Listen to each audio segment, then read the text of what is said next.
नियारा कार्यक्रम रखिछि friends group जो माने बुला पशुपक्षी रखिछंती पानी पात्र। भद्रकर अग्रणी स्वेच्छासेवी संगठन फ्रेंड्स ग्रुप नियारा कार्यक्रम ग्रीष्म ऋतुर आरंभरू प्रचंड खरा देखा मिललानी।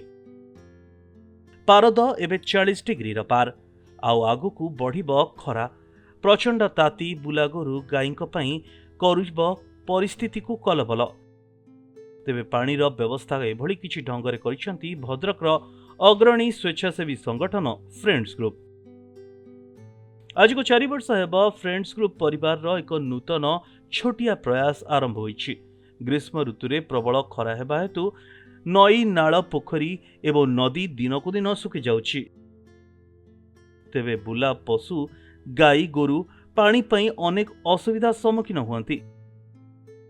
तेबे एहाकु देखि फ्रेंड्स ग्रुप करिछि एभली किछि कार्यक्रम।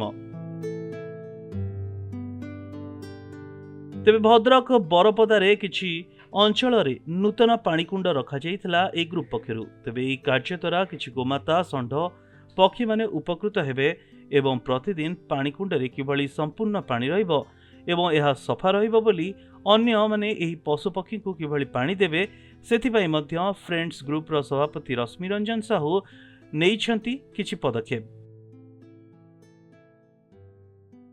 ग्रीष्म ऋतु जेतले आसे आमे जानी थाउ नई नाल नर्दमा गड़िया नाल सबू पानी संपूर्ण सुखी जाए।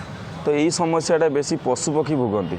तो आज की फ्रेंड्स ग्रुप से लक्ष्य करी फ्रेंड्स ग्रुप परिवार 4 वर्ष है प्रयास जारी रखी ता सहित यही वर्ष नूतन करी बरपदा ठारे किसी नूतन पाणीकुंड पड़ा ता सहित आम ग्रामवासी मानक अनुरोध कराई सचेतन कराई आपण घर छात उपर पानी पात्र गोटे रखियो एवं घर आगर पानी गोटे पात्र रखु जहाँफल पशुपक्षी मैंने निरीह पशुपक्षी मैंने पानी पीबार उपकृत हो पारे।